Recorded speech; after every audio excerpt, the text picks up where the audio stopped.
వారికి అటాచ్మెంట్, ఎందుకంటే దాని మీదనే ఉపాధిగా ఆ భూమిని ఆధారంగా చేసుకొని బతుకుతున్నటువంటి ఆ కుటుంబాలన్నీ కూడా మేము ఎట్టి పరిస్థితుల్లో మా భూములు ఏమని పట్టుదలతో ఉండడం,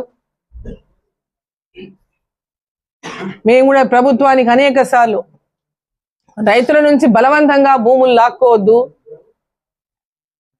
మరి ముఖ్యమంత్రి గారు ఇక్కడ శాసనసభ్యుడే కాబట్టి వారు కన్విన్స్ చేసుకోవాలి, నిజంగా ఆ భూమిని కోల్పోతే దానికంటే ఎక్కువ న్యాయం జరుగుతుంది అన్నప్పుడు ముఖ్యమంత్రి గారు వారిని కన్విన్స్ చేయాలి, కూర్చోబెట్టుకొని వాళ్ళతో మాట్లాడి కన్విన్స్ చేసుకొని చెయ్యాలి తప్ప బలవంతం చేసి భయపెట్టి ఆ భూములు లాక్కోవడం సరికాదని ఎట్టి పరిస్థితుల్లో రైతులకు అండగా మేము ఉంటామని ఆనాడు కూడా చెప్పినాం.